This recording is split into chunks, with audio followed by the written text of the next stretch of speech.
you had not authorized that sharing of the report that was given out. But now it is time for the launch of the National Lifestyle Audit campaign.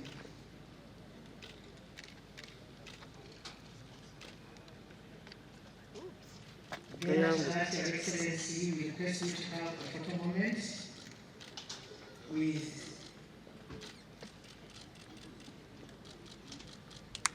the Minister of Ethics and Integrity, the Minister of State for Ethics and Integrity, the Inspectorate of Government, which I represent now, submits its report to Parliament and gives a copy to you twice a year as required by law. However, in summary, I'll give you a report of our status for the period 2019 to 2021.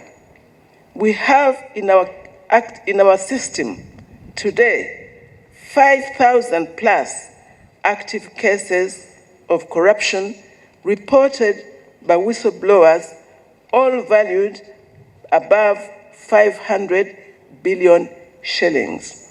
The locust money, 24 billion, COVID-19 money, 59 billion, the Innovation Fund, the former Ministry of Science and Technology, 78 billion, renovation of Entebbe Airport, 17 billion, SAGE money involving ghost elderly people, 49 billion, Ministry of Agriculture, 9 billion, and mismanagement of Entebbe International Airport, which is a case you investigated yourself and to send to the IG for prosecution, and numerous other cases from local governments, majorly about violating procurement processes leading to award of contracts to undeserving applicants at exorbitant prices.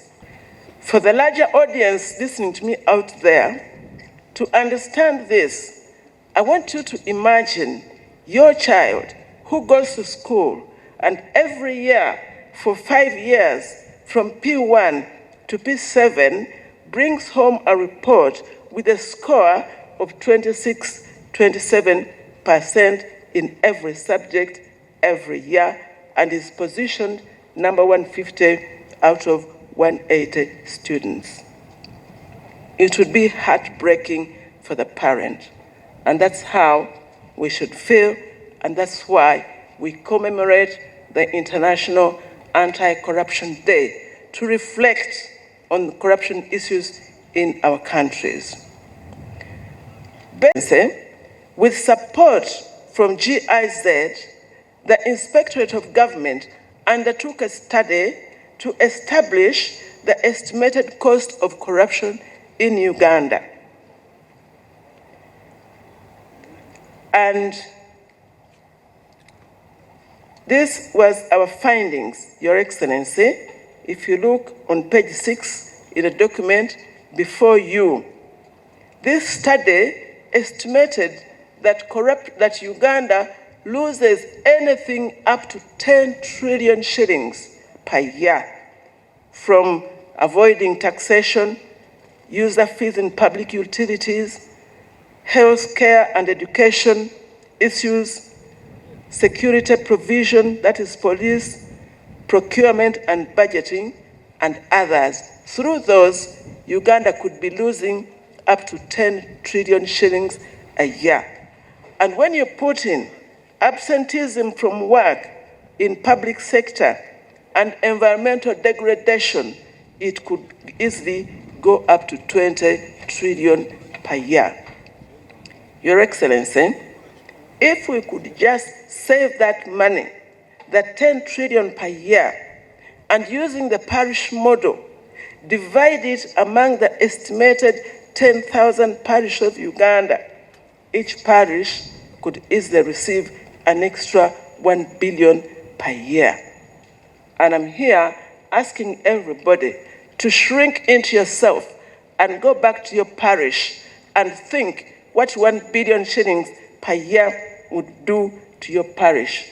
And I've gone back to coach Your Excellency, Bugona Parish, and I'm thinking, if in year one, Bugona Parish could have government inject 1 billion shillings in Bugona Parish Circle, everybody would find employment to do their farms, to build their businesses, to improve their welfare, and to send their children to school.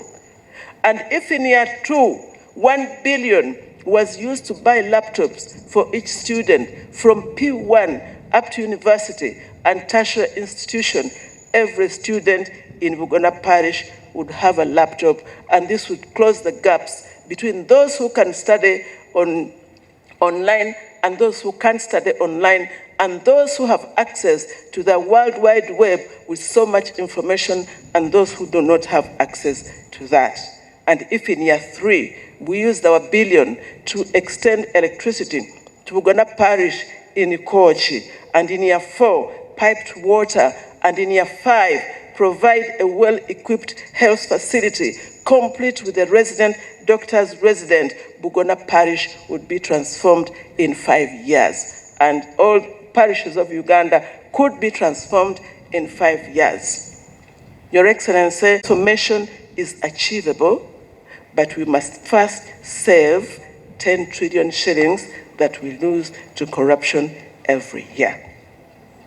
Your Excellency, this calls for stepping up the war against corruption by going back to the war room to review the strategy. And one of the things that we need to consider is whether, after all this effort, after all this resource, the designated warriors against corruption, and I mean us, the elite, employed in anti-corruption agencies, even non-state actors in civil society, even the donors, are we ideologically competent to fight the war? Do we feel, let alone understand, the pain of corruption? Is it possible for us to own the war when we have nothing to lose? Is it really our war? As the elite who discuss corruption in our air-conditioned boardroom, 5-star hotels, chauffeur-driven top-of-the-range vehicles with our 7-figure salaries and guaranteed healthcare insurance policies for ourselves and our families, is it our war? Do we know about the pain of corruption that we should pour our hearts into the war? We are merely, you hate to use this word, but that's what it means. When you are paid to fight a war, then you are a mercenary. Because whether we lose the war or we don't lose it, like we've done all these years, we still get paid. Some of us are even practitioners and beneficiaries of corruption, using the very offices we occupy to fight corruption. So whose war is it? In Uganda they say, Ani nanyini mufu, who is the bereaved, whom we should console and help with funeral arrangements. Ani nanyini mufu. Whose war was the war against apartheid and slavery? Many Europeans, Your Excellency, supported and participated passionately in the war against apartheid and slavery, but it was not their war because they had options in case they lost the war. None of us in this tent and air-conditioned government or civil society officers would die because there's no medicine in Mulago Hospital, because we have health insurance and options of even going abroad for medical treatment, whether we lose the war on corruption or not. That person who will die because there's no medicine in Mulago, or bury a loved one because there's no medicine in Mulago, and she or he has no option, is the owner of this war and must be recruited to be the foot soldier. Your Excellency, this is the new strategy at the Inspectorate of Government, to recruit all ordinary Ugandans into the war against corruption through civic education and mindset change. Prevention strategy that we promised you when you saw us in and sent us away to go and take office. We are going to rebrand the war from being the war of only President Museveni, who goes around the country condemning corruption, or the IGG, or Parliament, or State House Anti-Corruption Unit, to become the citizens' war against corruption, thereby creating citizen ownership. Your Excellency, when people own something, they can even constitute themselves into a mob and even lynch to defend it. If you want to know what I mean, try knocking a border, not Excellency, because he won't do that. But you people looking at me and listening to me here, colleagues in the tent, honorable guests in the tent, if you want to know what ownership means, try knocking a border rider, and within minutes, the border, all of them in the vicinity will congregate and surround you, whether they know him or not, whether he was right or wrong, and if you are lucky, they can even lynch you, because to them, you mess with one of them, you are messing with all of them, because saving border is their war. Your Excellency, when a thief is caught stealing a chicken in a village, the villagers constitute themselves into a court and serve mob justice because they associate with the loss of a chicken. But when they hear that their village mate or tribesman was arrested for stealing through corruption 1 billion shillings, they will riot and demand the release of their corrupt kinsman because it is government money, not theirs. Besides, they argue he helps them a lot with personal and community issues such as churches, and I want to thank Bishop Ruere for your prayer. Thank you very much. Because the people in the villages do not own the laws associated with corruption. This is the mindset change that the new leadership at the IG wishes to introduce for the population of Uganda to own and personalize the cost and the pain of corruption. Then they will all come out as a mob to fight corruption. Your Excellency, these are our future plans. 1, like I've said, power the masses with knowledge about the cost, the pain of corruption, and the opportunity cost, as I did with my parish of Bugwana Kochi. We intend to continue receiving whistleblower tips, investigate, prosecute, and recover loot. We intend to promote the prevention and cure strategy. We also intend, Your Excellency, to unmask corruption and give it a face, like you did when you're fighting the war against AIDS and of COVID. You gave them a face and were able to contain the war. We shall give corruption a face so that everybody can recognize it. We shall take the face of corruption to every classroom, to every living room, to every place of worship, to every place of entertainment, and to every bedroom, so that everybody can recognize corruption. Then we shall mobilize the people to fight a face they understand. The face of corruption, Your Excellency, and our honored guests, is that lifestyle which is not commensurate with a person's legitimate source of income. That expensive car, that mansion, those family holidays that's abroad, those expensive schools abroad where you take your children, which are not commensurate with your salary or your legitimate sources of income, is the face of corruption. We want everybody to recognize it. Your Excellency, we even want children to learn to be inquisitive and ask their parents whether their jobs pay the salaries to afford the lifestyle and the comforts they take for granted. We want adults and children to start being embarrassed and ashamed of illicit, unexplained wealth. We want everybody to be their brothers and their sisters' keeper.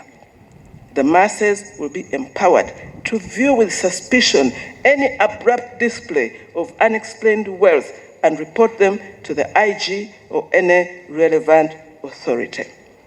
Your Excellency, that will require a good strategy and special funding. We pray, sir, that you direct the Minister of Finance, Planning and Economic Development to make special provision for this activity on top of the budget ceiling for the financial year 2022 and 2023. For us, we are ready to discuss our proposal with him. And then there is something called the untouchables. In order to gain public trust and confidence, the public is crying about untouchables, so-called. The public wants to see some big heads roll. And with your support, Your Excellency, I assure you that on my desk are investigations which are likely to lead to heads to roll. The people and the media, since we took office, have asked us, how will you deal with the untouchables? And I always say, the president who gave us this job wants it done. It is his commitment to the people through his manifesto. The president is so fed up with corruption, he will not protect anybody because the president contract is with the people of Uganda. This has been my answer, sir, and I'm saying it publicly in your presence so that the press and the people don't ask me again. Your Excellency, we would like to propose that government mainstreams the war to eliminate corruption in all government programs. We propose to government to mainstream the war to eliminate corruption in all government activities, in schools, in education institutions. We pray that you direct that all government programs that bring people together should have a component of civic education against corruption embedded in every agenda.